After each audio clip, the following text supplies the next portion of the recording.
우리 함께 사도신경으로 신앙 고백하겠습니다. 전능하사 천지를 만드신 하나님 아버지를 내가 믿사오며 그 외아들 우리 주 예수 그리스도를 믿사오니 이는 성령으로 잉태하사 동정녀 마리아에게 나시고 본디오 빌라도에게 고난을 받으사 십자가에 못 박혀 죽으시고 장사한 지 사흘 만에 죽은 자 가운데서 다시 살아나시며 하늘에 오르사 전능하신 하나님 우편에 앉아 계시다가 저리로서 산 자와 죽은 자를 심판하러 오시리라. 성령을 믿사오며 거룩한 공회와 성도가 서로 교통하는 것과 죄를 사하여 주시는 것과 몸이 다시 사는 것과 영원히 사는 것을 믿사옵나이다. 아멘. 찬송가 262장 날 구원하신 예수님 찬양하겠습니다.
기도합시다.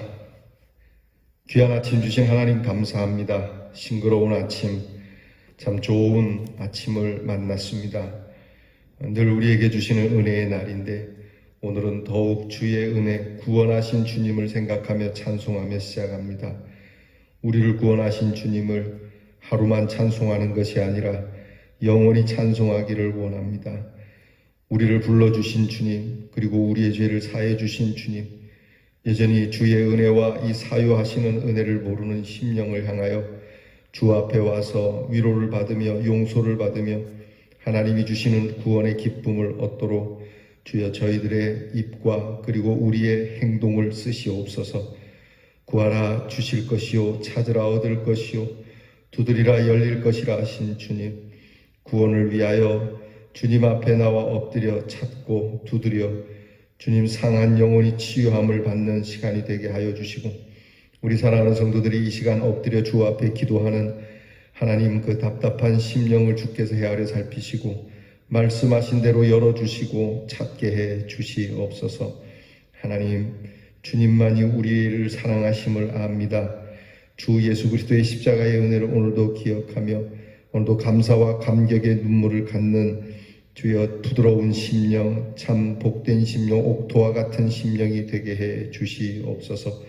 한시도 우리를 사랑하시는 주 예수 그리스도의 은혜를 잊지 않는 사람이 되게 하시고 어디를 가든지 주님의 은혜의 사랑, 그 십자가를 붙들고 승리하게 하여 주시옵소서. 아버지 하나님, 오늘도 하나님께서 우리의 행할 일을 아십니다. 늘 행하는 일상의 일들과 미처 예견하지 못한 일들 가운데도 하나님이 복을 주실 줄 믿습니다.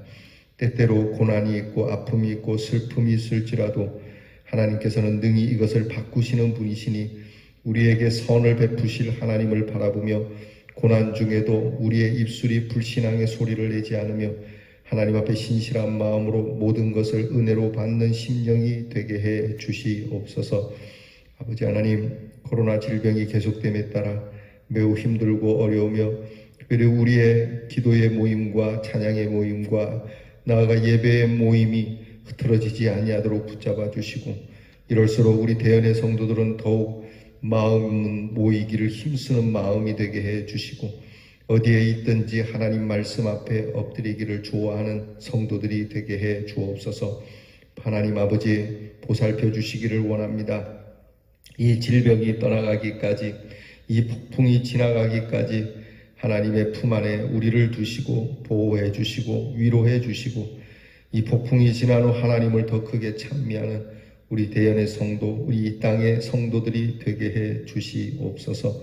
아버지 하나님, 하나님께서 우리의 사랑하는 성도들의 가정을 오늘도 먹을 것, 입을 것, 쓸 것을 예비해 주시고 믿음을 주께서 지켜 주시옵시고 아프고 병든 자를 주께서 어루만져 주사 강건케 해 주시옵시고 하나님께서 우리의 자녀들을 복되게 하사 공부하는 자녀들에게 지혜와 총명을 주셔서 하나님 그 앞길을 예비해 주시며 군무로 수고하는 자녀들에게 오늘도 건강을 주셔서 모든 훈련과 또 맡겨진 자리에서 그 나라의 일들을 넉넉히 감당하는 우리의 자녀가 되게 해 주시옵소서. 멀리 해외와 객지에 나가 있는 우리의 자녀들이 있습니다. 하나님께서 돌보아 주시고 주의 은혜로 의의 길을 걷게 하시고 불의한 일들과 악한 일들에 사로잡히지 않도록 도와주시고 하나님께서 어디에 있든지 하나로서 열을 얻는 하나님의 복된 자녀들이 되게 해 주시옵소서. 이 하루도 주님 앞에서 신실함으로 살기를 원하오니 우리에게 주님 능력을 주시고 우리에게 바른 판단을 주시옵소서. 감사드리며 예수님 이름으로 기도하옵나이다. 아멘. 오늘 우리가 함께 나눌 묵상의 말씀은 욥기 32장 1절로부터 10절 말씀입니다. 구약성경 791면에 욥기 32장 1절로부터 10절 말씀 저와 함께 같이 봉독하겠습니다.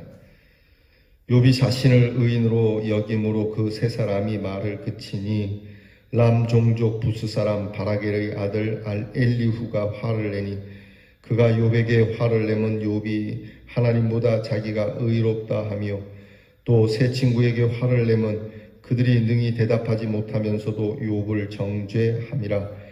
엘리후는 그들의 나이가 자기보다 여러 해 위이므로 욥에게 말하기를 참고 있다가 세 사람의 입에 대답이 없음을 보고 화를 내니라. 부스 사람 바라겔의 아들 엘리후가 대답하여 이르되 나는 연소하고 당신들은 연로함으로 뒷전에서 나의 의견을 감히 내놓지 못하였노라. 내가 말하기를 나이가 많은 자가 말할 것이요 연륜이 많은 자가 지혜를 가르칠 것이라 하였노라. 그러나 사람의 속에는 영이 있고 전능자의 숨결이 사람에게 깨달음을 주시나니 어른이라고 지혜롭거나 노인이라고 정의를 깨닫는 것이 아니니라. 그러므로 내가 말하노니 내 말을 들으라. 나도 내 의견을 말하리라. 아멘. 욥기 32장부터는 엘리후가 37장까지 긴 의견을 내놓는 말이 나오고 있습니다.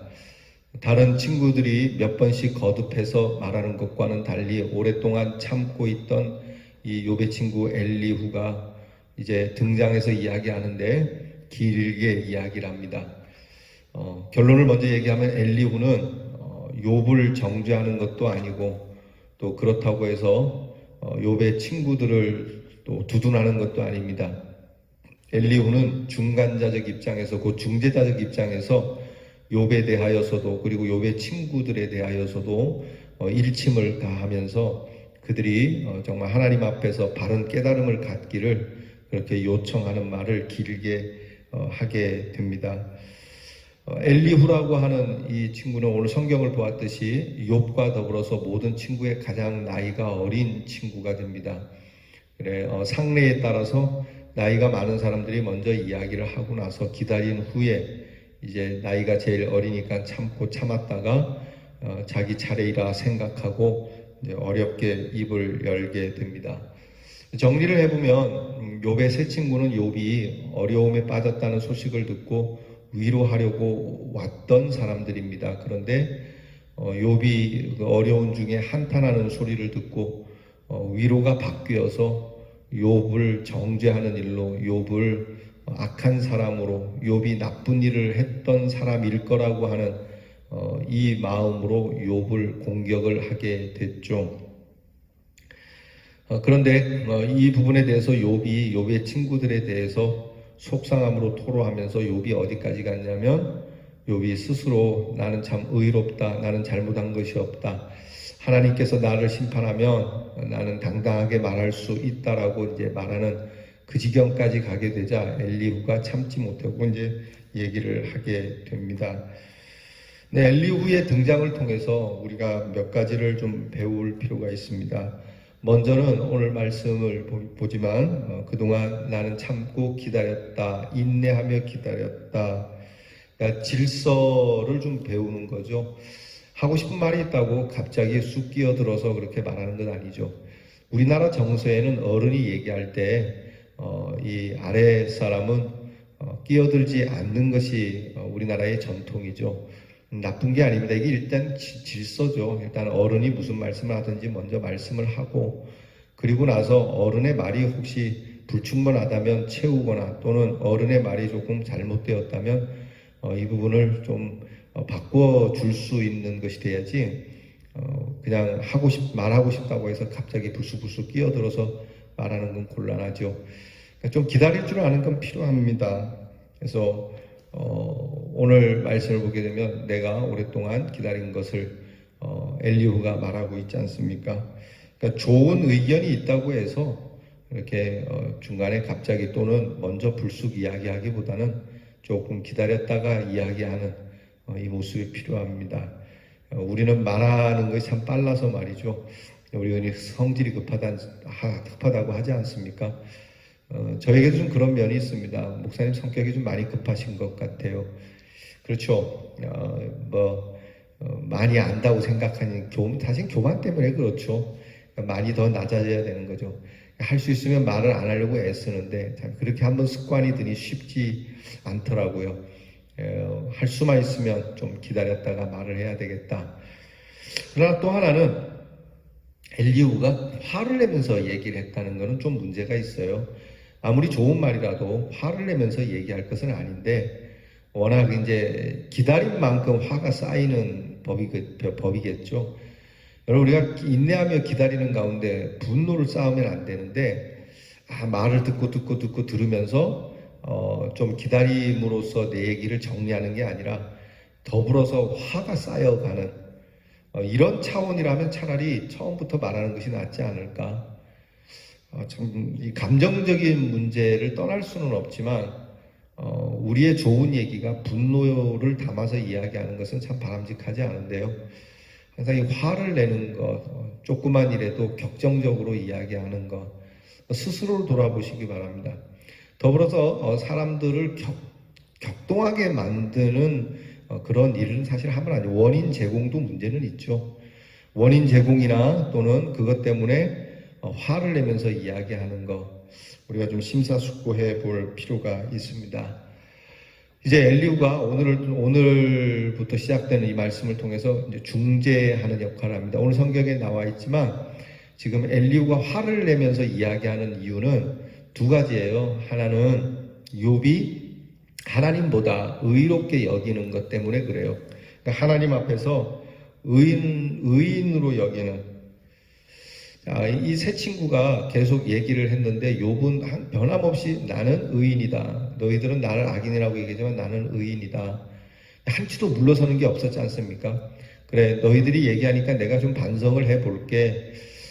나도 그런 문제가 있는지 생각을 해볼게. 이런 얘기는 없어요. 물론 당당하게 살아온 욥이겠지만 욥이 이 일에 대해서 한치의 물러남이 없으니까 이제 욥의 세 친구도 더 이상 얘기해봐야 소용도 없겠다. 그러니까 너무 자기 자신의 의의를 강하게 얘기하니까 이 부분에 대해서 욥에게 화를 내는 겁니다. 하나님 앞에 누가 깨끗하다 할 수 있겠어요? 그렇지 않습니까? 하나님보다 의로울 수는 없는 거죠. 하늘보다 어찌 의로울 수 있겠습니까?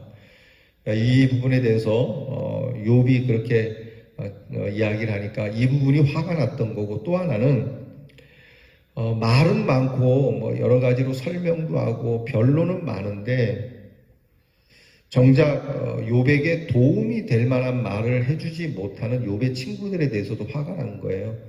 나이도 많고 경험도 많고 지식도 많고 그런데 어떻게 욥에 대해서 해주는 말이 욥에게 실제로 도움도 되지 못하는지, 끝내 가서는 욥에게 지고 마는 그런 모습. 그러니까 욥에 대해서도 지금 엘리후가 화가 나 있고 욥의 세 친구들에 대해서 화가 나 있으니까 어떻게 보면 제 3자의 입장으로서 지금 이제 등장이 된 거죠. 곧 중재자적인 입장이라고 할 수 있습니다. 그래서 이 엘리후는 등장하면서 이 부분에 대해서 뭐라고 이야기하냐면 나이가 많고 적음을 떠나서 세월이 꼭 지혜를 말해주는 건 아니다. 사실 세월을 따라 살면서 지혜롭게 돼야 되는 게 맞는데 이 백발이 되도록 삶의 지혜를 얻지 못하는 사람들도 있잖아요. 그러고 보면 무조건 세월만 지난다고 지혜를 얻는 건 아닌 것 같아요. 여러분, 이게 잘 들어야 되는 게 교회를 다닌다고 다 신앙인이 되는 건 아니라는 거예요. 교회를 오래 다녔다고 해가지고 신령한 건 아니라고 하는 거죠. 교회를 그냥 출입하는 것만 갖고 되는 건 아니죠. 우리가 신령하게 되려면 하나님 앞에서 그만큼 겸비하는 시간이 필요하고 연단이 필요한 것이죠. 나이가 많다고 해서 나이로 디밀거나 또는 경험이 많다고 해서 경험으로 디미는 것이 바람직한 것이냐, 그렇지 않을 수도 있다는 거죠. 엘리후가 그런 얘기를 하는 겁니다. 그러니까 하나님께서 우리 안에 두신 하나님의 영으로 충만할 때에 우리는 지혜로울 수 있다는 것이죠. 그러니까 여러분, 우리가 예전에 그렇지 않습니까? 예전에는 어린 사람이라도 공부도 열심히 하고 나름대로 짧은 시간이지만 그 짧은 시간에 지혜와 지식을 쌓고자 수고한 사람들에 대해서 옛날 어른들은 인정을 하죠. 이게 이제 본질에서 벗어났을 수도 있지만 사실은 그런 위치에 있는 사람들에 대해서 존경하는 것은 매우 바람직한 모습이긴 해요. 아무리 자식이고 아들이고 또는 친구이라 할지라도 그가 지혜의 자리 또는 지휘하는 자리에 오르면 그를 존경해주고 대우해주는 것. 저희 어머니는 제가 목사가 되고 나서 거의 이렇게 반말을 하지 않으셨어요. 가끔은 그러셨지만 거의 저를 부를 때도 목사님 이렇게 부르시고 또 존대를 해주시더라고요. 그 위치에 있기 때문에, 물론 아들이긴 하지만 공적 위치를 지켜주시는 이런 것은 또 하나의 어머니가 가진 지혜인 것이죠. 오늘 엘리후가 그런 얘기하는 겁니다. 나이가 많다고 똑똑한 게 아니고 지혜로운 게 아님을 알라. 그래서 하나님 앞에 하나님이 주신 그 지혜를 가지고 이제 내가 논하려고 한다. 자, 이 이야기를 하는 겁니다. 내일부터 이제 우리가 이 엘리후의 말을 통해서 중재자는 어떠해야 된다라는 것을 이제 배우게 될 텐데요. 일단은 엘리후는 이제 겸손함으로 중재하고 있다는 것을 알아야 합니다. 물론 화를 내지만 이 화를 낸다는 것이 막 승질을 부리면서 말한다는 것이 아니라 이제 되게 속상하다라고 하는 뜻인데, 속상하다는 뜻이 욥은 욥대로 의인이라고 자꾸 고집하고 있고 욥의 친구들은 욥의 친구대로 욥을 자꾸 죄인이라고 몰고 가는 것 때문에 속이 상하고 화가 난 것이지 자기가 중재하는 일에 막 승질을 내면서 말한 건 아니에요. 그러니까 이런 부분에 있어서 우리는 이 엘리후의 말에 이제 귀를 기울여야 합니다. 또 말씀드린 것처럼 내가 그냥 오래 살았다 또는 그 자리에 오래 있었다, 아까 말씀드린 대로 교회에 10년, 20년, 30년 다녔다는 것만으로 우리의 믿음과 신앙과 우리의 신실함과 신령함을 이야기할 수는 없다. 늘 하나님이 내 안에 두신 하나님의 지혜의 영을 따라서 오늘 처음 나온 사람도 신령할 수 있고 오래 다닌 사람도 그렇지 않을 수 있으니 늘 겸손하게 하나님이 말씀하시는 말씀 앞에 귀를 기울일 때만이 우리가 하나님의 지혜를 배울 수 있다라고 하는 이 엘리후의 말에 귀를 기울이며, 오늘 우리가 연수를 자랑할 것이 아니라 하나님께서 내게 주시는 오늘의 은혜에 감사하며, 그저 오늘부터 새로 믿는 사람처럼, 오늘 처음 신앙을 시작하는 사람처럼, 오늘 처음 내 직장에서 출근하는 사람처럼 그렇게 새로움으로 시작하는 저와 여러분이 될 수 있기를 주의 이름으로 축원합니다. 기도하겠습니다. 하나님, 우리가 서 있는 곳에 항상 어떤 갈등이 있다면 이 갈등을 봉합할 수 있는 새로운 빛이 되게 해 주시옵소서. 우리의 모습도 많이 부족하지만 그러나 아름다운 중재자로, 아주 부드럽고 온화한 중재자로 서 있을 수 있는 지혜를 주시옵소서. 예수님 이름으로 기도하옵나이다. 아멘. 하늘에 계신 우리 아버지여, 이름이 거룩히 여김을 받으시오며 나라가 임하옵시며 뜻이 하늘에서 이루어진 것 같이 땅에서도 이루어지이다. 오늘날 우리에게 일용할 양식을 주옵시고 우리가 우리에게 죄 지은 자를 사하여 준 것 같이 우리 죄를 사하여 주옵시고 우리를 시험에 들게 하지 마옵시고 다만 악에서 구하옵소서. 대개 나라와 권세와 영광이 아버지께 영원히 있사옵나이다.